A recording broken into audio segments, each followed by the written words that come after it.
Welcome back to the Raw Prospect Podcast. My name is Amy Nixon. That is Michael Ween. And today we are continuing our week, what is it, week 8? No, week 7 power rankings. And we've been doing this every couple weeks this season. If you're new here, we just go through our top 10 lists. We both make a list, go through our top 10s. It's a fun episode. If you're new here, make sure you like and subscribe to our channel. We're trying to hit 100 subscribers by the time the Super Bowl comes around, or by the time the playoff starts, rather. We're at 90 right now. So if all of you hit subscribe, we'll hit 100 tomorrow. So yeah, we do this twice a week. Once with Deep in the Heart of Longhorn Sports, we talk Longhorn basketball, Longhorn football, well, mostly football, a little bit of baseball in there as well. And over on here, we just talk NFL. So if that sounds like something you'd be interested in, then join on and you can be one of our day ones. But yeah, Michael, how you doing, man? Middle of October through November, through like Thanksgiving, is one of the best month, 2 month spans of every year. We had NBA tip off last night with a fantastic game. If you haven't already, go check out our NBA preview. This is a football channel, but we talk basketball once or twice a year. You'll get some bonus content like that. So we actually previewed both the Mavericks and the Spurs, who are playing against each other in primetime tonight. So that will be fun later tonight. That's what I'm going to be doing after we record.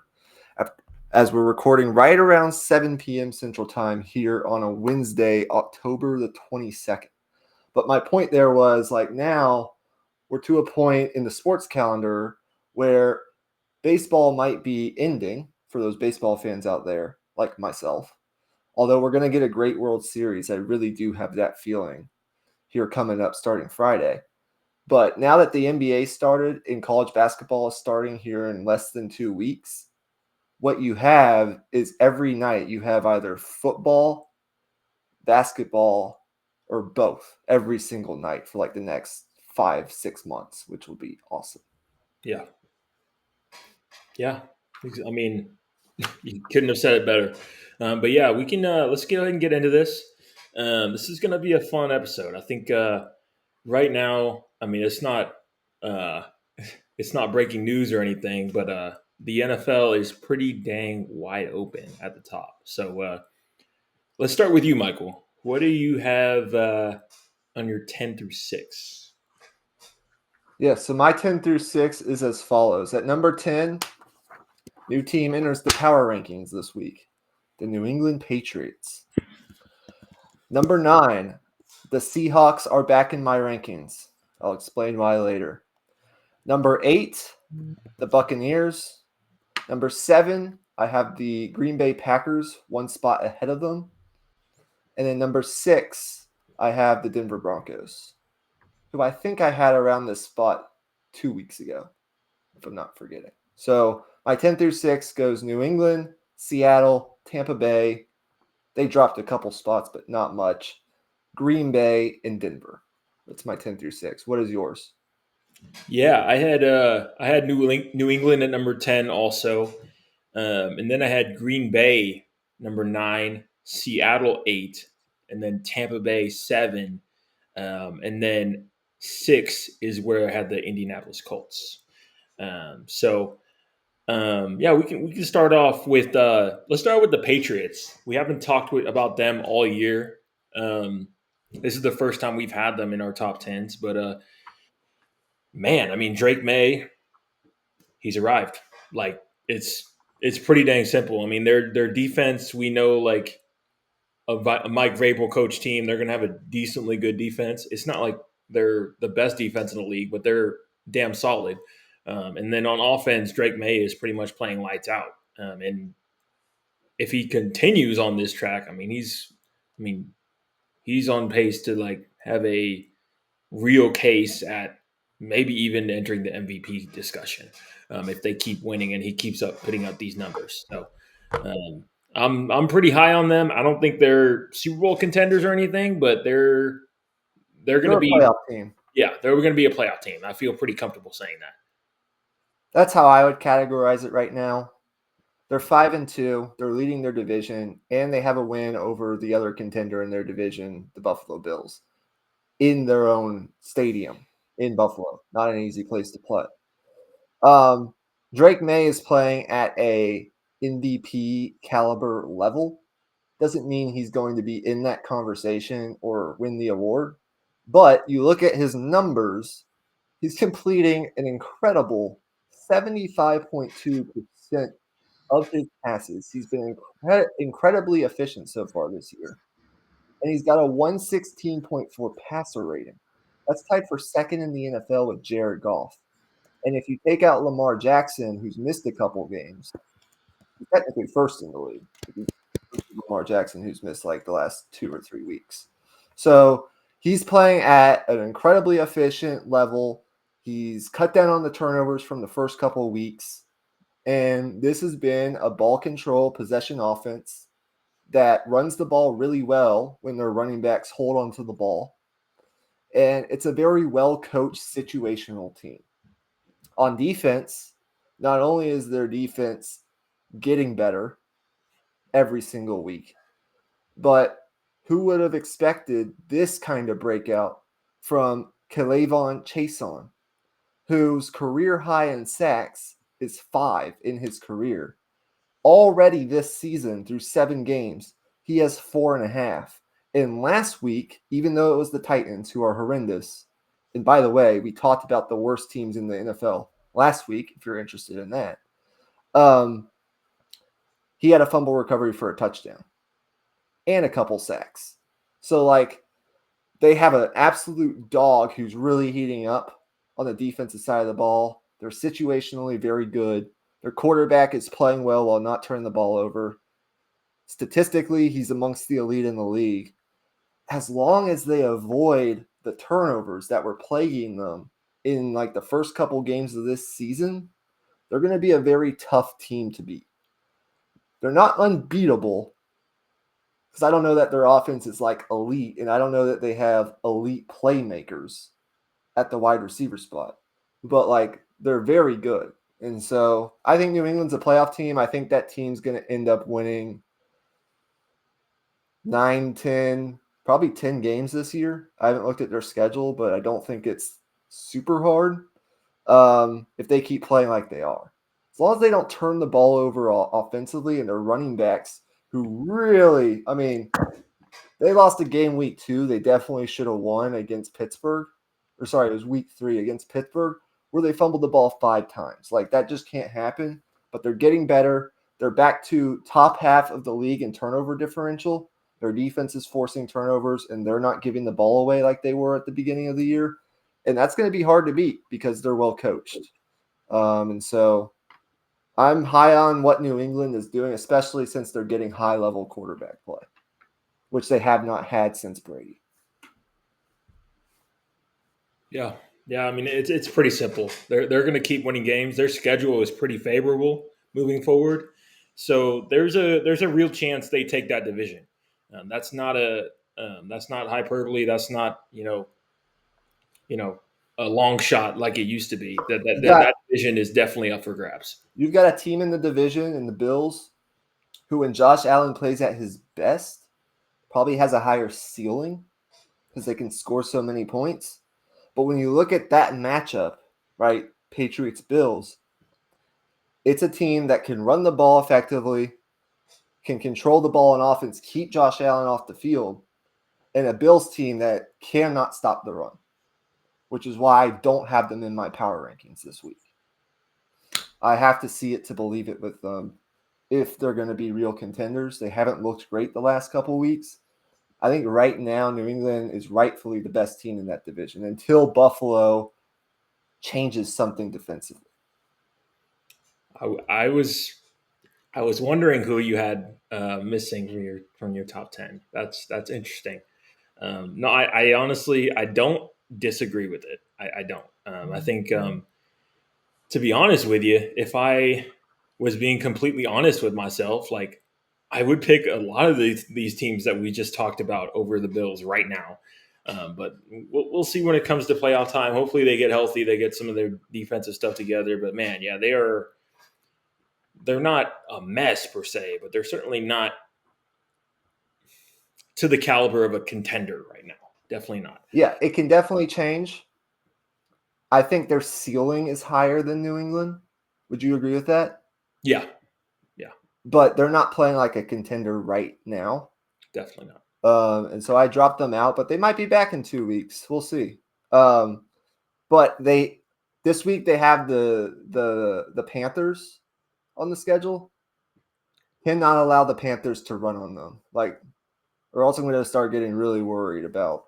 Like, the Panthers are a much improved team. Probably we should talk about them eventually on an episode because they're playing some pretty good football. But like, they got to figure out and shore up their defense. Let's talk about, where'd you have Seattle? I had Seattle at 8, so it seems like we're pretty much We're close on the same wave in terms of Seattle. To me, it's all about Sam Darnold and his consistency.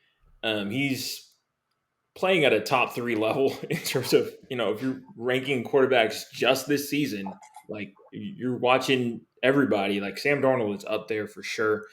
He had a couple rough moments versus Houston, but I mean, that's a really tough defense.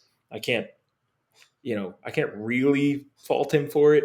But obviously, if it becomes, if it kind of has those demons start coming back again, then we'll reevaluate from once we get to that point. But as of right now, this is a team that runs the football. They play great defense, and they have a quarterback that's playing very, very confidently and has great chemistry with their number 1 wide receiver, Jackson Smith-Njigba. So, yeah. On that note, did you know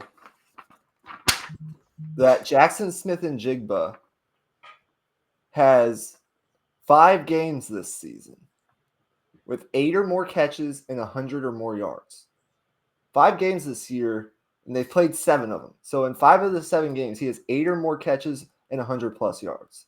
That's not only to point out that he's become and elevated to playing on the level of a number 1 wide receiver, which I think a lot of people question whether Seattle had coming into the season. And it's not really to knock DK Metcalf, but the reason I make this comparison is because Metcalf was their former number 1 wide receiver who they traded away. And by the way, it's been good for the Steelers so far.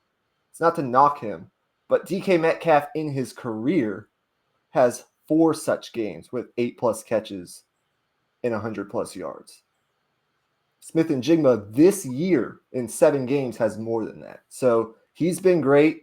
He's also, this might be an even better stat, with the volume that he's been getting, and he's been awesome.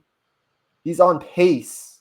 I don't think this will actually happen, but he's on pace to break Calvin Johnson's single season receiving yards record. oh my goodness. That was tweeted out by, I think it was Jordan Schultz, and the Seahawks reposted it.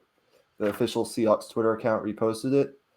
He's on pace for 1,989 receiving yards. Again, I don't think that'll happen, but it just goes to show you like how productive he's been so far this year. And then I think that record will be broken at some point, but you have so many young players on this offense that are kind of coming into their own. Torrey Horton, especially on special teams, has been good for them. They have young backs, which we like, and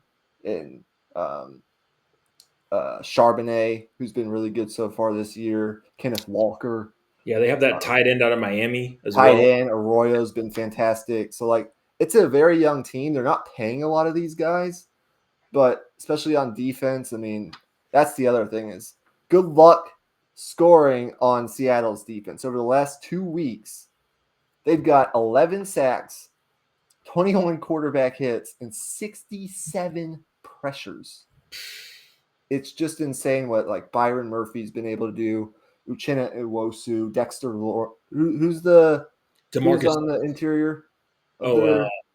Not Dexter Lawrence. Goodness, the dude they traded for from the Giants a few years ago. I can't think of his name. Is it Dexter Lawrence? I think it is. Oh no, it's not Dexter Lawrence. It's oh my gosh. The name will come to me. But anyways, like their defensive front's playing awesome, and when the defensive front is tied with or like in sync with their young secondary, it's incredible to watch. I mean, they absolutely wrecked and controlled that game against Houston. I don't think Houston's very good, and I again I didn't have Jacksonville in my power rankings the last time we did it. I think they're good, but not like great. Like they're okay. Um, so like they've like Seattle's had a lot to do with both those teams struggling the last couple weeks, and they're just a well-rounded football team. And if Sam Darnold's playing like this, that's a team that's a team you don't want to play. You don't want to host in a wild card game or in a first round playoff game, especially if they can run the football and their defense is playing like that. So Yeah, and I think that's they have the infrastructure to support Sam Darnold if he gets into a funk again. Like I think with Minnesota last year, their offensive line was so beat up by that point in the end of the season that when Sam Darnold got into that rut and started playing poorly, they had no other they had no other counter. They didn't have the run game to back them up. They didn't have I guess a strong enough defense to hold up. And then I guess just I think Seattle, if Sam Darnold does start to struggle a little bit more, I think they can. They're better equipped to handle it. I'll say that. Okay, so last episode I had the Packers in my top 5, and I've had the Packers in my top 5. I think the last couple power rankings episodes that we've done. You have them at 9, correct? And I have them at 7 this week. So I've dropped them considerably because I just think they're still leaving a lot to be desired when you watch them. They're letting inferior teams hang around, but that's not like the only thing. But I want to hear kind of your perspective on the Packers, and then I'll give mine. Yeah, I think ultimately my take on the Packers just kind of stayed around the same. It's just that the Seahawks impressed me more, and I honestly even considered putting the Patriots above them as well. But the thing is, I have to remind myself that this defense, I think, or this team has the capacity to be able to make a trade for someone to help out their secondary. I think they're probably one cornerback away from being probably, right back to being like a top 5 defense in football. And kind of how they were the first few weeks of the season before, defense or before offenses started testing these corners a bit more and then kind of exposing it. So that's where I'm kind of at on them. Like, I think if they make a trade, they make a move for somebody, then they could be very interesting. But as of right now, they're a good team, but not a great team. They're kind of just hanging around, like a few games above 500. Like I expect them to be in like the 10-7, 11-6 type of range come into the season. Yeah, the thing with me is they just don't quite pass the eye test all the way. They're winning games, which is important, but they're letting inferior competition hang around long enough to make games more interesting than they should be. And that's kind of annoying. But what I will say is Jordan Love has been very good so far this year. In his career, this is kind of incredible if you really think about it. Since becoming the full-time starter for the Packers, he's got 20 games with a 100 or better passer rating. That's 4th most in the NFL, behind Jared Goff, Lamar Jackson, and Josh Allen. So, and I think his passer rating is well over 100 this year. So, more times than not with Green Bay, even if they're not rolling on all cylinders on offense, sometimes it's because they're not running the ball enough or not running the ball effectively enough. Or whatever it might be against whoever they're playing, more times than not, they're actually getting very good quarterback play. He's got a 108 passer rating this year. That's 6th in the league. So he's been very good. I wouldn't call him elite, but he's been good. And then the thing is, the Packers, I wouldn't call them a great defense right now. But when you look at it, they're they're first in the NFL in rush defense, giving up second in the NFL in rush defense. They're giving up 76.5 per game. So they've been good defending the run. They're averaging about 3 sacks per game this year, and Micah Parsons has been dominant. So that's 6th in the league. So they're getting pretty good pressure on opposing quarterbacks. And they're not giving up explosive plays. They've given up 27 explosive plays this year. That's first in the league. It's like no part of their team is elite right now, which is kind of why I don't see them any higher than like the 7 to 10 range. But there are some very good parts of this team which still keep them competing at the top of that division. And the good thing for them is like they right now, I think because of the tie, have the least amount of losses in the NFC. And so that tie might actually help them in some ways with the Cowboys. Yeah, that they probably should have won that game. But yeah, I mean, they're a good team. They have the potential to get a little bit better if they do make a trade. The trade deadline's in less than 2 weeks, which is very exciting. Maybe we'll talk about that next week. They're getting good quarterback play. We've seen, a variety of receivers step up here and there. Tucker Kraft's been unbelievable for them at tight end. But they just have another level that they can elevate to. So that's kind of, I think we're on the same page there. You just have them 2 spots lower than me, and that's fine. Who'd you have at 6? I had the Indianapolis Colts at 6. Okay, I have the Colts higher, but I had the Broncos at 6. Okay. So we can talk about either team, or we can hit on the Buccaneers real fast if you want. Let's hit on the Broncos real quick. I don't know what to think of them, man. Like I think you watch that first half against the Giants, and it's like, okay, like they're taking away Courtland Sutton, and they don't have any other buttons to press, it feels like. And then like their run game isn't as good as it should be. And Bo Nix, when he's having to, look for his second and third options, it's just not a lot. It's just not a lot there. But then you watch that fourth quarter, and it's like you watch that offense turn it on. And it's like, and it's not like the Giants were playing horrible defense. Like I guess against what a lot of people were saying about how the Giants just kind of gave that away. Like the Giants defense played like okay. They made a few mistakes here or there, but for the most part, the Broncos just went and took it, man. Like you got to give them credit for that, but I couldn't put them on this list this week. I think they're still a threat in the AFC. I would have definitely had them at 11, but I just don't know what to think of them, to be honest. They are a 5-2 team that in the first half of games plays like a 2-5 team. And that's the issue with them right now. They don't start games fast.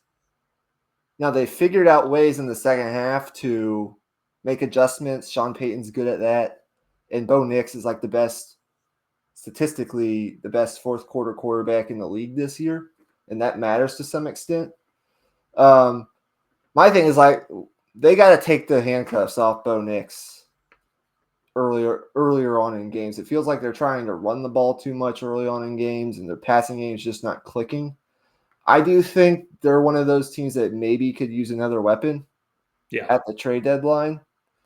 But look, a lot of people want to blame Bo Nix for this stuff.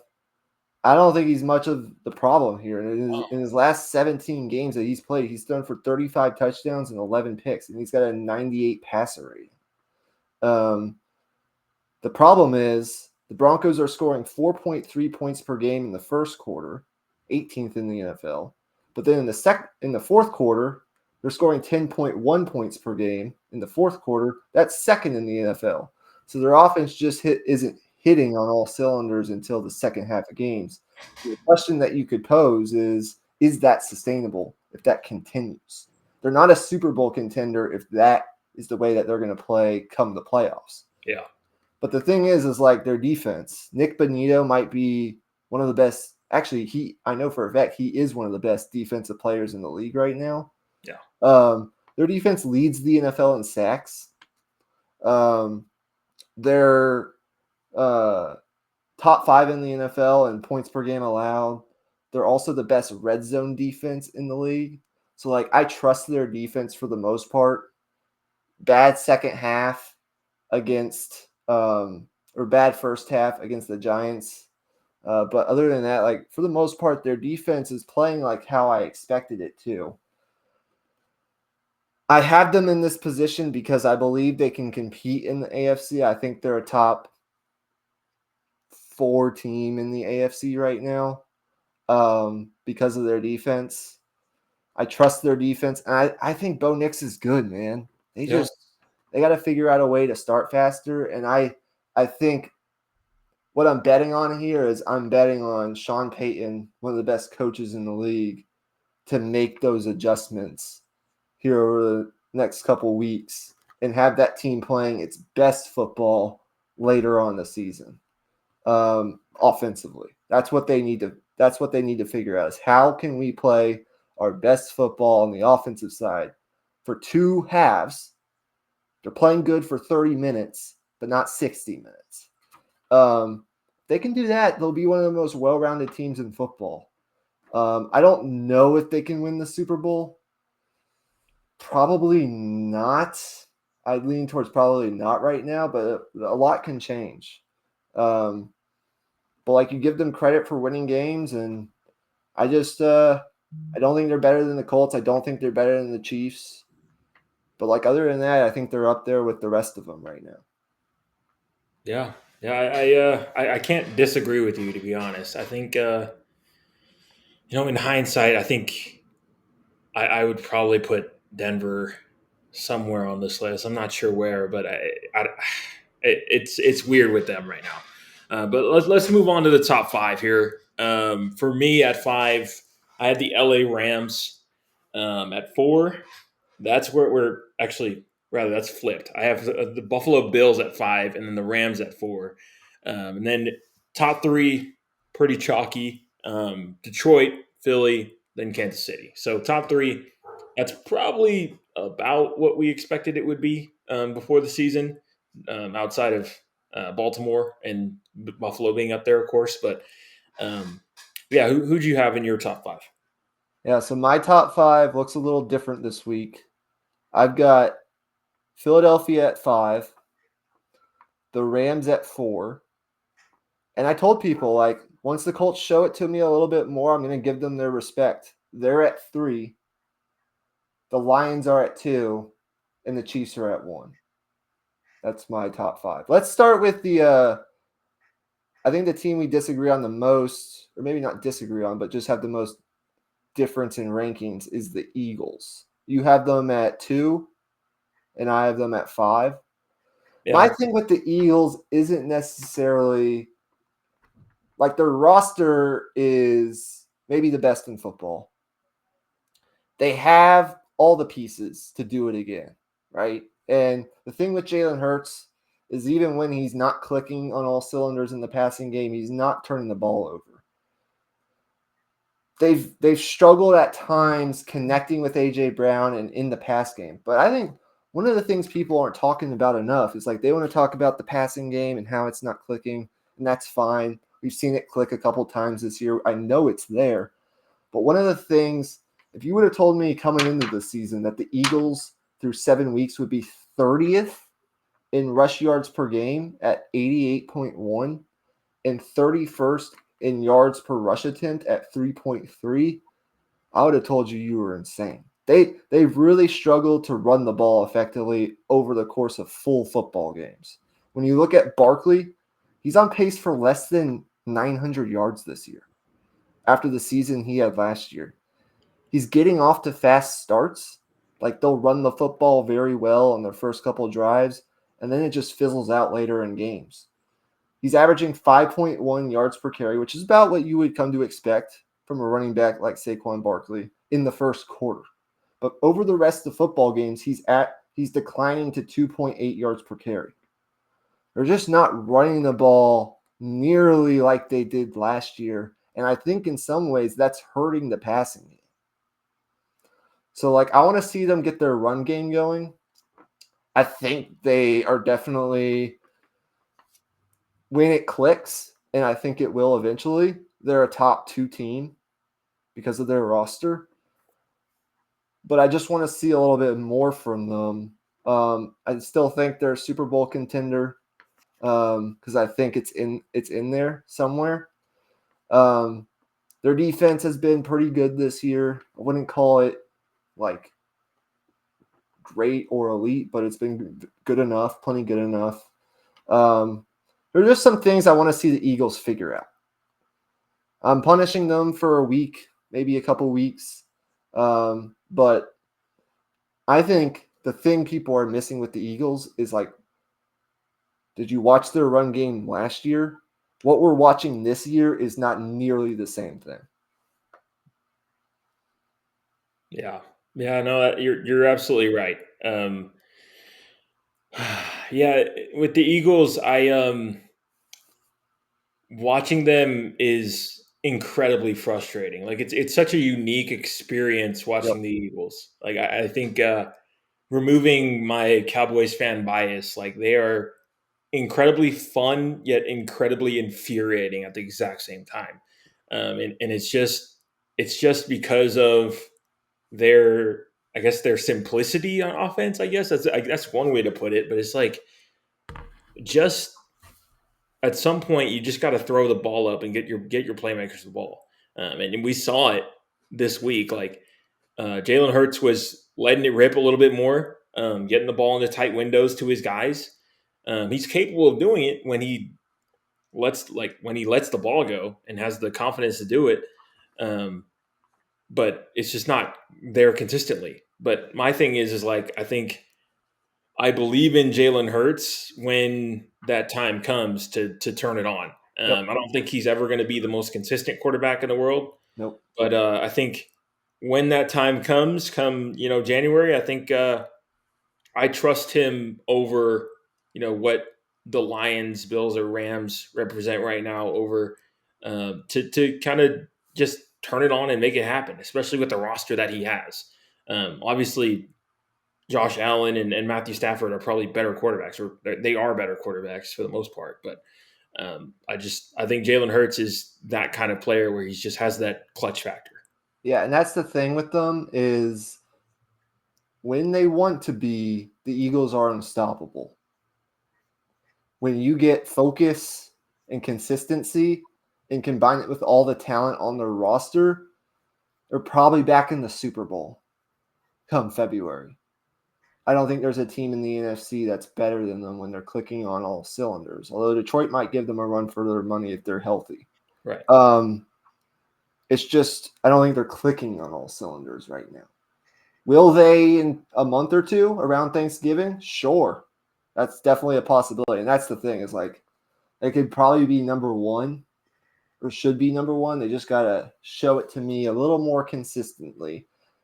The thing I'm not asking for like an elite run game like they had last year, but like how is Saquon Barkley on pace for less than 900 yards this year? That just is insane.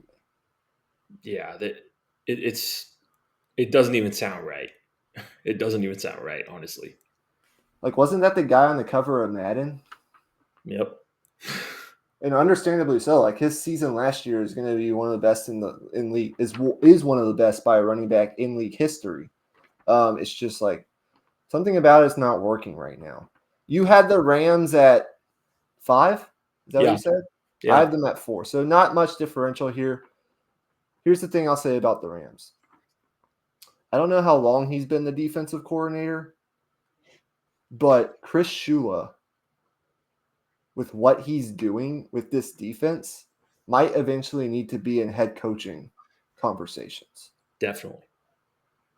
The Rams defense is allowing 16.7 points per game. That's second in the league. So they're second in scoring defense. And behind the Broncos, they are the second best red zone defense in the league, allowing a touchdown in 40% of opponents' red zone possessions. They're second in the NFL. That matters. In 3 separate games this year, the Rams have held an opponent scoreless in the second half. What does that tell me? Their coaching staff, whether it's McVay or Shula or that defensive coaching staff, is making adjustments at halftime. They're really good at making adjustments. They're one of the smartest coaching staffs in the league. And look, I'll talk about this in a little bit, but they're the only team this year to hold Indianapolis under 29 points. So, and here's the crazy part. Here's why I think Chris Shula should be in consideration for a head coaching spot eventually if this continues. It's that he's maximizing the talent on the defense. Not that they're not talented in spots on this defense. They've got some really good young players that I like, but they're not spending on defense. They're 31st in defensive spending.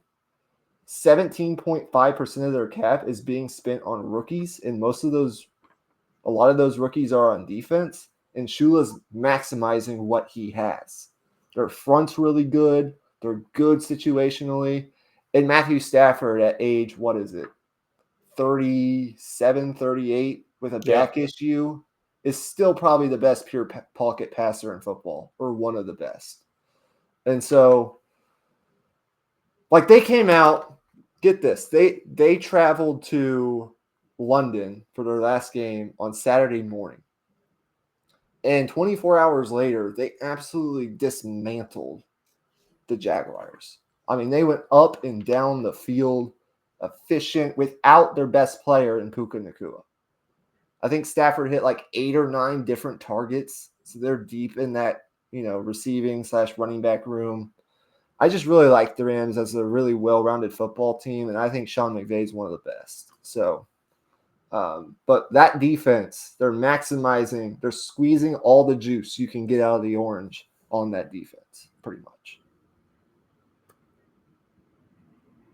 Yeah. I mean, there's no question about it. I think to your point on Chris Shula, I don't know if there's one thing in particular I'd point to the most about his defensive scheme that makes it unique, but it's almost like a hodgepodge of what makes Brian Flores and Vic Fangio brilliant at the kind of at the same time. Kind of that cover 4 shell defense, but also just with the chaos up front. And obviously the Rams have one of the most athletic fronts in all of football, so that helps as well. But man, being able to pair those two things and create a defense this good with, in my opinion, subpar corner and secondary talent. Yep, is that's what I was saying. It's they don't have, not to interrupt you, but they don't have the most amount of talent, not near elite talent on the defense, and they're still maximizing it. And that's coaching to me, whether it's schematics or just fundamentals or whatever it is. They are getting the most out of those guys. And the one thing I will say on the Rams is they do need to stay healthy offensively, and to make a run for a Super Bowl, they're going to need Puka Nacua back. And they need Stafford to be upright and healthy. But the crazy thing is they're operating offensively with really they don't really have an explosive run game, and they lack the threat of quarterback run. Stafford's not going to take off and run, if ever. And their running game can be good at times, but you don't see it like the Lions run game, for example, where Jahmyr Gibbs is gone for 70 like that, right? They're not really breaking off explosive plays in the run game, and that's crazy that their passing game is as efficient as it is, given that they're not really an explosive run team. So, to me, that's all schematics and coaching by McVay, which makes all that work. But yeah, Stafford will pick you apart if you give him time, and that's the thing with them is you just can't give Stafford time to throw, or he'll shred you. Yeah, exactly. Okay, I guess last 2 teams to touch on real quick are the Bills and the Chiefs. You want to start with the Bills? Well, I actually want to hit on. I kind of already talked about my position on the Bills. I want to hit on the Colts because I think you have them at 6, Okay, yeah, we can touch on the Colts for sure. and Um, I have them at 3. I have them high this week, but I want to hear your take on the Colts. yeah, I mean, I think they're for real at this point. I mean, you become what are they, a 6-1 football team at this point? Yep. I mean, They probably should have won the game they lost if it weren't for a penalty. yeah, exactly. Like they're for real. They're not going anywhere. I think the one thing I'll say is I think Shane Steichen is a runaway for Coach of the Year. Yep, I Like, there's agree. no question about it. Like, his brilliance as a play caller is what's driving the ship here. Like, I think you can put a lot of coaches in football on like as the head guy for this Colts roster, and I don't think they get the results that Shane Steichen is getting out of this offense. I don't know like from a defensive standpoint, but I think it would probably remain about the same. But like offensively though, Shane Steichen is just like what you mentioned earlier, squeezing the shit out of the orange, like just getting every last ounce out of it. Um, and honestly, the, the offense, like it's clicked against like some really good defenses as well. Yep. They haven't played like the strongest opponents, but the They defenses they shredded played the have been Chargers horrible. defense. They Yeah, shredded the Chargers yeah, defense easily. It's crazy. Do you have anything else you want to add? Sorry to yeah. interrupt. They shredded the Chargers defense. They shredded Denver's defense for the most part too. They should Yep. have won that game. Yeah, they're for real. I have them at 6, but that's really only because I ultimately think the 5 teams ahead of them are a little bit better. But like that doesn't mean the Colts aren't getting their credit. I think they're right there in the mix. That's fair. Regardless of their ranking, like we can both agree they're probably for real at this point. I think we've seen enough. Um, Coaching's great. The offense is elite. They're first in points per game by a pretty good margin, 33 points per game. They're averaging 6.5 yards per play. That's ridiculous. So basically, they're getting more than a first down every 2 plays. It's incredibly efficient.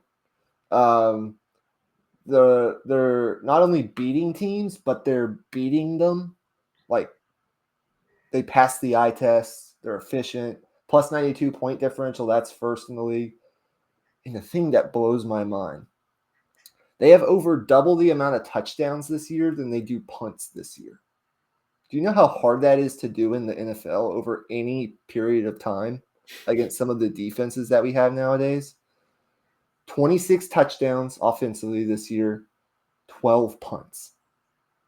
By far the least amount in the league. So like they are firing on all cylinders. And honestly, like with the way Jonathan Taylor is running the football, I don't know if it's going to change anytime soon. I don't see this fizzling out anytime soon, which is the reason I think they're a real contender right now.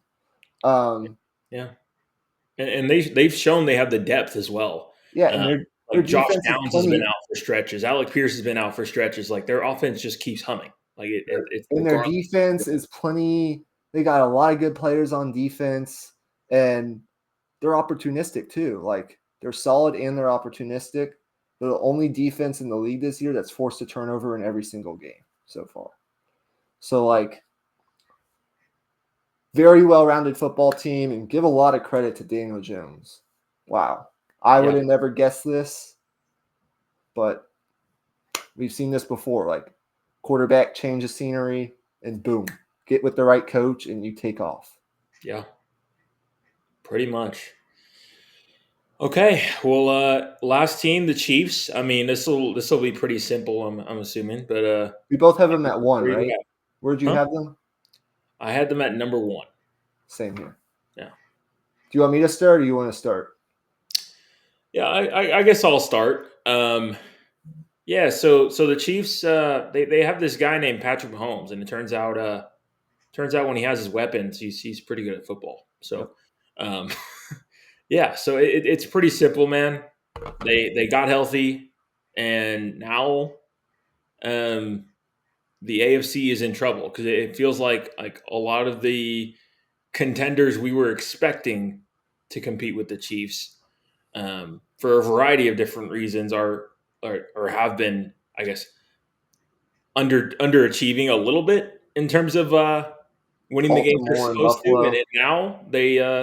and now that the Chiefs are here, now they're probably going to make their march towards the 1 seed.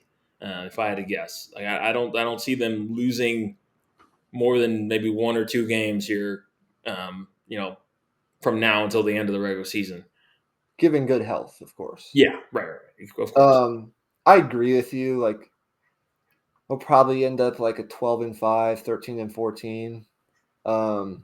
Haven't looked at their schedule. That's the one thing. I do think they have a game with Buffalo in a couple weeks. That's always a barn burner, especially in the regular season. So we'll see with that. They do play the Colts as well. They do play the Colts. So, but here's the thing: like, you made the point. Turns out Mahomes is like elite when he has all his weapons at his disposal. The last 2 weeks, he's produced games of 250 or more passing yards, 3 passing touchdowns, 0 picks, and 25 or more rushing yards. Back-to-back weeks. He's done that. He's the first quarterback to do that in league history in back-to-back weeks. Wow. And the thing is, it coincides directly with getting Xavier Worthy back and getting Rashee Rice back. Isn't that incredible how that works? Yeah. According to Pro Football Reference, the Chiefs lead the NFL in plays per drive and time of possession per drive. So what does that tell you? They're not only like being efficient now on offense and scoring on a lot of their drives, but they're controlling the football, which means they're giving their defense more time to rest, and their defense is already incredible. So that's incredible. They're one of 4 teams in the Super Bowl era to commit 2 or fewer turnovers through their first 7 games of a season. I don't know who the other 3 teams are, but that's pretty incredible. They're not turning the ball over despite their struggles earlier on this season. And they're scoring on 52.3% of their drives so far this year. The best scoring drive percentage of the Mahomes era was back in 2018, where they scored on 52.9% of their drives. So they're even with the injuries to start the year and all the struggles to start the year, they're matching the most efficient offense of the Mahomes era. It's just ridiculous. So yeah, their weapons are healthy. There was a concerted effort to get the ball in Rashee Rice's hands as many times as possible, get him immediately back acclimated with this offense and involved in this offense in that Raiders game. Raiders are bad. They're not good. But the Chiefs had 30 first downs in this game. The Raiders ran 30 offensive plays. The Chiefs had as many first downs as the Raiders ran plays. And their defense is just always good. So, yes, Mahomes is accounted for the most touchdowns by a quarterback this year. He's one ahead of Stafford. They're right back on top where you probably would have expected them to be. And the running game has gotten back into things too. Pacheco looks good. Yep. Rashard Smith's getting in the mix too as well. The weapons coming back has not only helped the pass game, but it's helped the run game as well. Yep. Luckily, I'm pretty happy as of today. I've never been a good fantasy player. At best, I'm average, slightly above average. But I'm 4-3 right now. I've won 2 straight games thanks to the services of Cam Scadaboo. So that's been good. If you would have told me that Cam Scadaboo would be my most productive running back when I drafted Saquon Barkley, I would have thought you were nuts. But that's where we're at right now. So, yeah. And then the Lions, do you want to touch on at all on Detroit, or do you want to move on?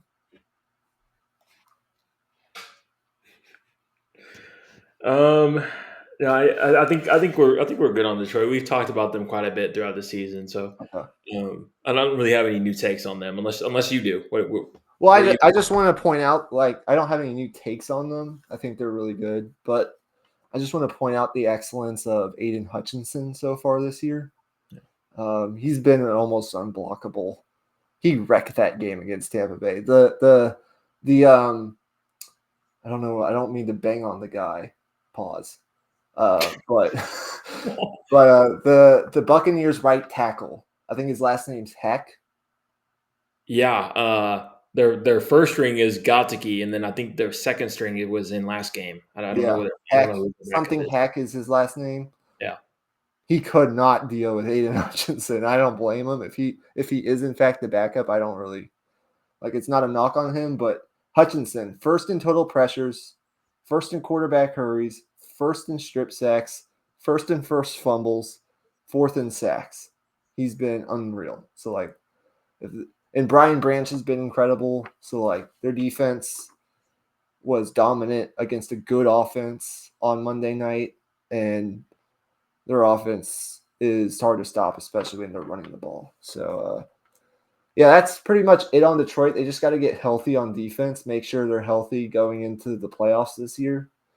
But yeah, let's recap our rankings and then we'll get into picks. So, my 10 through 1 is New England at 10, Seattle at 9, Tampa Bay at 8, Green Bay at 7, Denver at 6, Philadelphia at 5, Los Angeles at 4, Indianapolis at 3, Detroit at 2, and Kansas City at 1. I've excluded the Bills this week, but as I said earlier, they could be back up towards the top here in a couple weeks. yeah.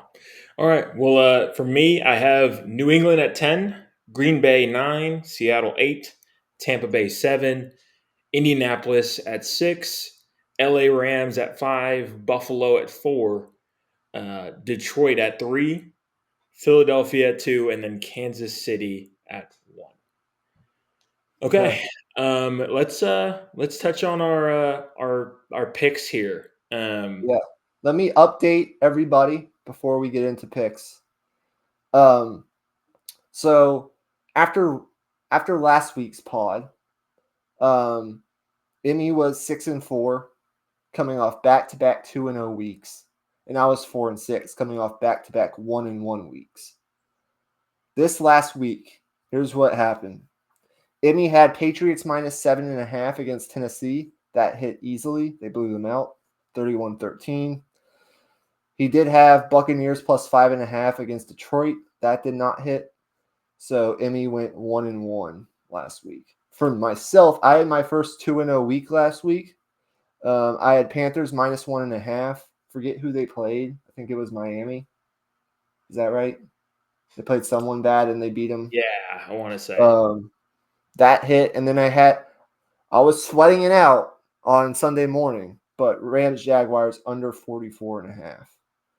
That did go under, but barely. Yeah. So right now, as it stands, Emmy is one game above 500 at 7-5, and I am perfectly 500 at 6-6. I got to look at the board. So if you have any picks that you want to rattle off, go ahead. You can go first. Yeah.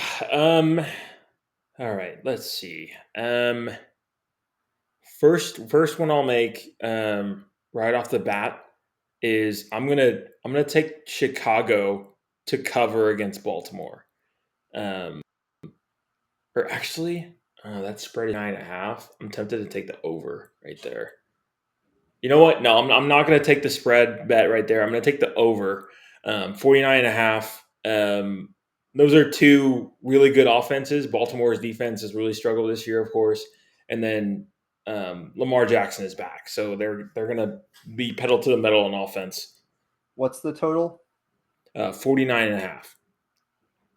Okay. All right. Let me see here. I'm kind of going off gut this week because I don't have any picks planned out. Two of the best bets in the league every week are to bet against the Jets and the Dolphins. This week, do I want to take Bengals minus 6.5 against the Jets? Or do I want to take Falcons minus 7.5 at home against Miami?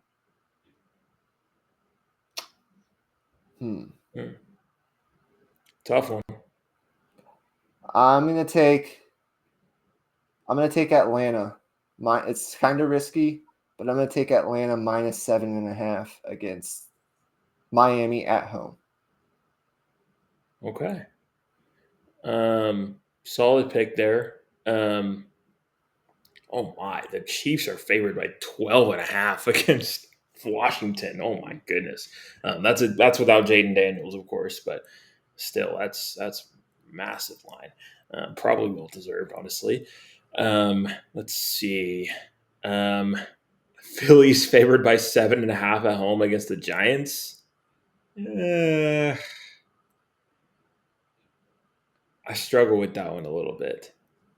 I also see 49ers and Texans. Texans are favored by 1.5. I don't know. There's a few lines this week that are pretty interesting, but okay, I'll go with this. I'll take. You know what? I'm gonna take the Browns.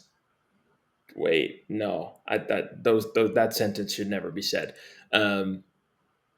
Shoot. You know what? I'll take the Giants. Screw it. I'll take the Giants to cover 7.5. Okay, they're underdogs. Yeah. Giants plus 7.5. That is a big line. Okay, the one I'm thinking about is I was thinking about Buccaneers Saints over 46.5. I feel like Tampa Bay will have a bounce back week offensively, or should have a bounce back week offensively. Yeah. It is on the road, and then we've seen like the Saints can score a little bit too. I wanted to make sure I don't see anything else that I really, really like. Another interesting line, not that I'm going to pick it, but the Texans are actually favored at home over the Niners, Yeah. 1.5. Yeah. I don't know if I agree with that. Yeah, that one's tough because on one hand, the Texans defense is really, really good.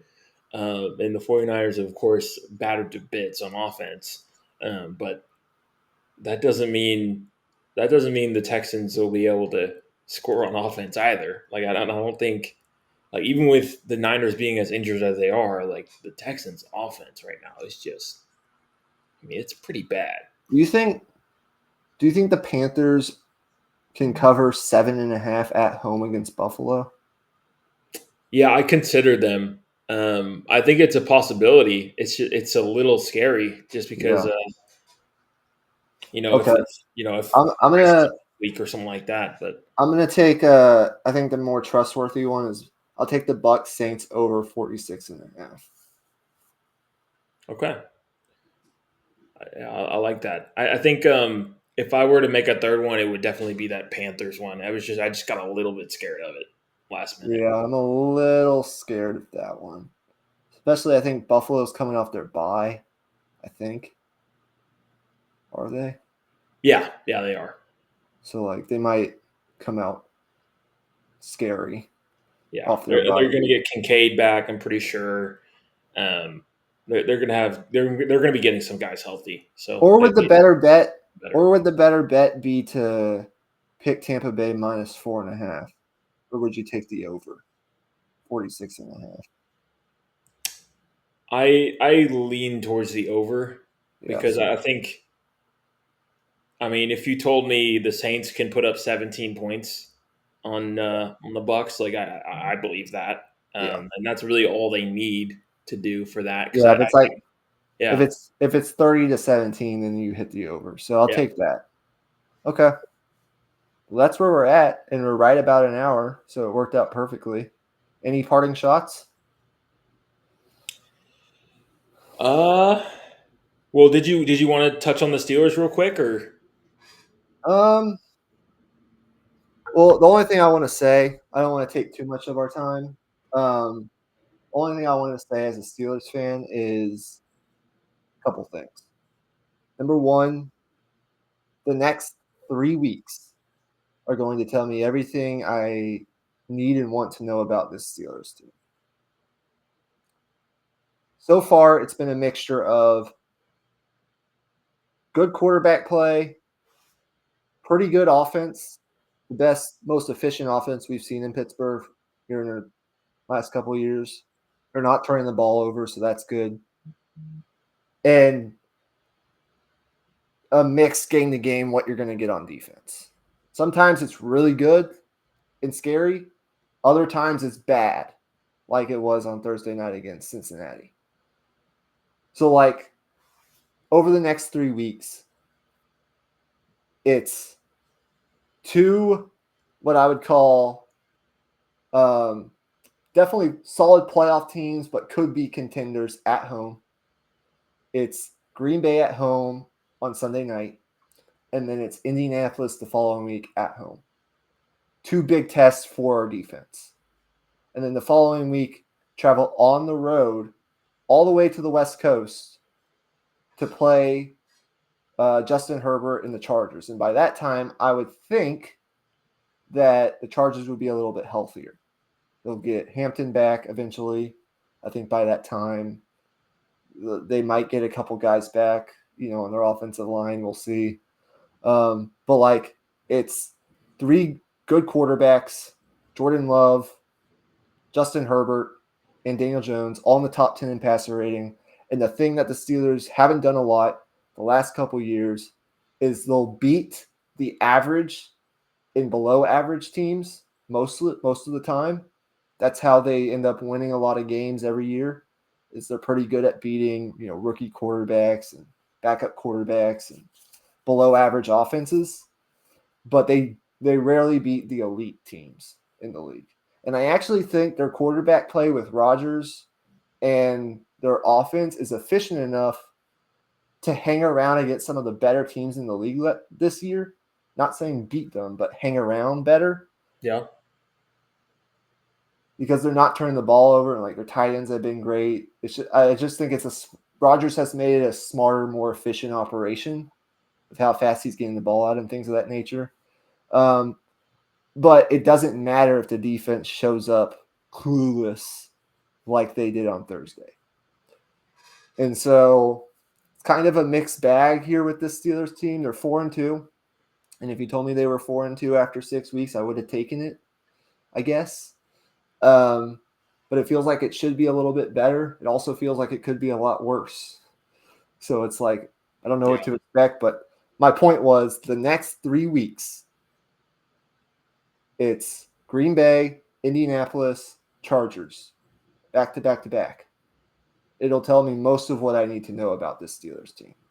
So touch back with me in 3 weeks, and I'll tell you what this Steelers team is going to be. Whether they're going to be a non-playoff team, a playoff team, maybe a playoff team that can win a playoff game if they get the right matchup. I'll know what this team is after that. Yeah, I think the Steelers. I think they met a tough opponent, a tougher opponent than we ever could have expected. I think that version of Joe Flacco was probably the best version I've seen from Joe Flacco in maybe 10 years, maybe longer. Crazy thing is he does that against the Steelers like every time. Like that was like he was picking them apart, like methodical, getting the ball out on time, not making mistakes. Like even when he had that comeback player of the year campaign, he was just chucking the ball deep and like just making a few mistakes a game. Like he would throw a couple picks here and there, but I mean that was like pretty freaking flawless. I mean, so if he plays like that, the Bengals. I know you don't like hearing that, but they're going to be somewhere in the mix for when Joe Burrow comes back, at least. Which And the Honestly, thing, I think it's probably good for the NFL. I want to see Joe Burrow back. the last thing that this does, that Thursday game did, the Steelers had a chance to take a commanding 3.5 game lead in their division with a win on Thursday night. They almost won the game despite a defense that was bad on a Thursday against Joe Flacco. Couldn't really generate much pressure. Couldn't push Flacco off his spot, and he picked them apart with Jamar Chase and T. Higgins. And like Flacco isn't awesome, but like if you give him time and he has those weapons, it makes the offense like actually functional. They actually the week before, even though they lost the game, they put up a fight against Green Bay. They were like operating efficiently offensively, which they weren't doing with the backup. Who's the backup? Jake Browning, I think it is. Yeah. He wasn't good. So like you get a competent quarterback in there, and that offense is actually pretty good, especially when they run the ball like they did. But my point was, and this is how we'll wrap it up, they lost the game. And so instead of taking a commanding 3.5 game lead in the division, they have a 1.5 game lead in the division. So it's a 2 game swing. Cincinnati gets the head to head. Lamar's probably coming back either this week or next week, and they're not completely out of it yet. They need to win, but they're not completely out of it yet. And the Steelers' schedule really gets tougher here over the next couple of weeks. Cincinnati's schedule is a breeze the next couple of weeks.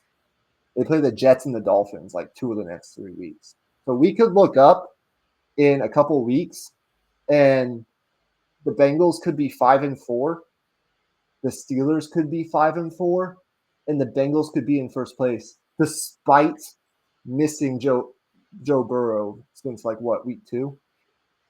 So like that's the reason a lot of Steelers fans are mad about what happened Thursday night, is because the division has already kind of, the momentum has swung a little bit from what it was a couple weeks ago. And you mentioned, Tomlin's record on a Thursday night. Like it felt predictable almost. It's bad. He's 0-7 against divisional opponents on Thursday night. Wow. And what's crazy is he's great on Monday night, but he's awful on short rest. It's bad. Interesting. Well, that's going to do it, guys. Not to leave it on such a negative note, but this was a good episode. Pretty efficient. Got about an hour and 10 minutes. So we got through a lot tonight. Make sure you're subscribed to our channel. If you're here and you're not subscribed, just double check and make sure. Or if you think you are subscribed, double check and make sure, because there's a chance you're not. One more thing. Make sure you're subscribed, because you'll want to tune in to Deep in the Heart of Longhorn Sports this week. Not only will we probably be talking about what happens in the Texas-Mississippi State game, but we're going to be talking about an already nutty coaching carousel. We've already had a lot of major jobs open up: Arkansas, Penn State, Florida. We'll be talking about all those jobs, but you could have Auburn, you could have Florida State. There are a lot of other jobs that could open up. And it's not just it's not that it just affects the coaches and who coaches where. It's that's going to affect the portal too, in roster building for next year. So we'll talk about that. You'll want to stay tuned for that. Yep, for sure. All right. Well, that's going to do it, guys. Until next time, appreciate y'all watching. Peace out. Peace.